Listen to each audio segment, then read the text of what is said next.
So I'm going to talk about some local tsunami deposits. On this picture here, this is actually a river channel bank in Discovery Bay, which has been mentioned a couple of times already. Okay, so you got to see the simulations that Tim was showing that suggest that, contrary to the New Yorker article, Cascadia tsunamis, you're not necessarily safe from them in Puget Sound. And using the simulations that Tim showed you, I just put some dots on the map here of some places that are predicted to have high water from a Cascadia tsunami propagating into Puget Sound. This map is showing sites where there is some evidence for Cascadia tsunami. And by that, tsunami deposits is what I'm basically speaking to. And we're going to take a couple of virtual field trips to some of these places. But first I wanted to talk about how tsunami deposits actually form. And so it's hard to hold both. So as the tsunami gets closer to shore, the wave amplitude increases, and as it gets into shallower water, that means that it can start to erode the seafloor close to the shoreline. And then the tsunami picks up that sediment and deposits it inland. And over time, you can actually build up a record of this repeated tsunami inundation, especially if you deposit in a place where you have very different kinds of material than the material that the tsunami deposit is making. So the first place I'm going to take you to is really close by, Discovery Bay. You saw it get walloped in the simulations, and it turns out to have the longest record of tsunami deposition in Washington. Okay, so a couple things to notice about Discovery Bay is that it is a long, narrow waterway that kind of funnels in to this narrow place here, and there's an extensive tide flat. So there's abundant sediment there for the tsunami wave to erode.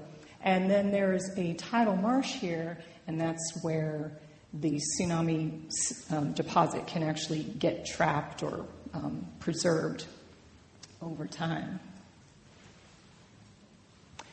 And I'm going to show you pictures from two places. And the first one is this riverbank. That was the picture from my cover slide. And then this is a pit. There's a pit that I dug in the marsh. Okay, so this is the riverbank, and this is what it looks like before anybody's cleaned it off or dug it out. And this is an area that's been cleaned. And there's two sand layers here that are the two most recent, probably. Well, I'm not even going to say that. Definitely this one up here is from the 1700 Cascadia tsunami. The one below that is still a bit of a question mark. But one thing you can see in this picture is that the sand layers are kind of notching. They kind of form notches in the channel bank there. So let's look a little closer at what this sand layer looks like. So this is the geologic evidence for the 1700 Cascadia tsunami at this location. And one way that we know this is because we've got radiocarbon dates for these different events.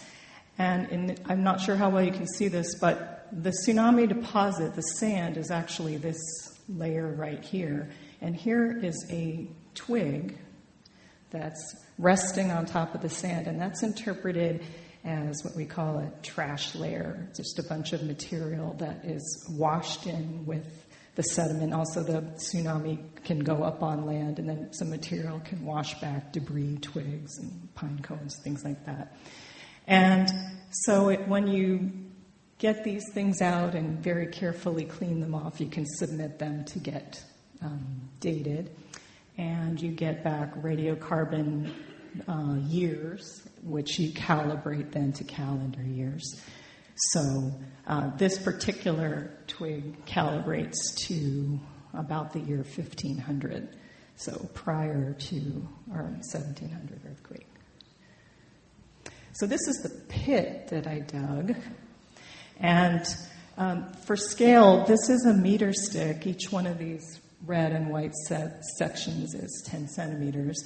And here are some calendar year ages for tsunamis here. Now this is as far as I was able to dig, but there's actually 9 and maybe even 10 deposits here.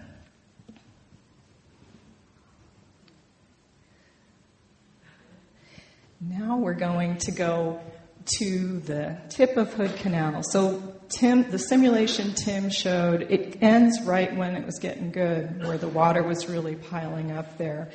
And I've been working in the marsh there, looking at some other aspects of the history there, and I started to notice these layers. And I started to think, these look kind of like the tsunami deposits at Discovery Bay.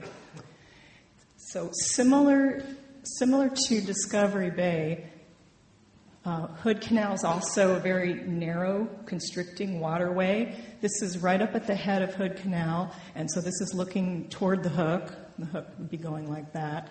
And also a big tidal flat, abundant sediment source, and a very big tidal marsh. So now we're gonna zoom in and turn around and look at the edge of the marsh right about there. And this is what the outcrop there looks like. This is the meter stick. And here we've got 2 layers, and these are the ages I've determined for these. There's some complications here. It's not just a record of Cascadia tsunami deposits. We also have evidence for some uplift associated with one of the shallow faults that Brian mentioned. So around the time that the Seattle fault ruptured, there was an area between the Seattle and Tacoma faults that uplifted. And at this site, the uplift was about 2 meters. And so this represents an old tide flat that was uplifted enough to have a forest soil develop on top of it. And now it's back in the intertidal zone. So it's done a lot. This place has seen a lot of activity in the last 1,100 years. So now I'm going to show you a close-up of this place. And so this is, it's really hard to get good pictures of tsunami deposits, by the way. But here's the layer. Here's the interpreted tsunami deposit. And this kind of blonde, hairy-looking stuff are the preserved stem bases of this plant here, Triglocan marittima. And the stem here grows right at the sediment surface. And so if you can find these in the sediment, you know that if you get a date for that, you're getting a date for when that plant was growing up in at that elevation. And I don't know how well you can see it, but there's one here that actually grows up through this deposit. So it kept pace with, it was growing before the tsunami. The tsunami didn't wipe it out completely, and it kept on going. And also, you can see that over here. So getting radiocarbon samples from before, during, and after, you can really start to narrow the ages of. So here's what these things look like after you painstakingly clean them off under a microscope and make sure there's nothing in there that you don't want to send off and date. But I had a side to be able to compare the record at Discovery Bay with the layers at Lynch Cove. And this event, 1700, most recent Cascadia earthquake, is that top layer at Lynch Cove, I think. And radiocarbon, it tends to support that. I have a radiocarbon age range that's about 1690, and then it goes all the way up to 1840, and that has a little bit to do with how you calibrate those dates. But this event is absent from Lynch Cove. And I think I have this event at Lynch Cove. So whether or not, whether there are far-traveled tsunamis that are leaving a record at Discovery Bay that don't make it all the way around the Hook of Hood Canal is uncertain. There was historical flooding there from the 1960 and 1964 tsunamis, and this sort of messy-looking muddy area up there has been interpreted as maybe being deposits from that time.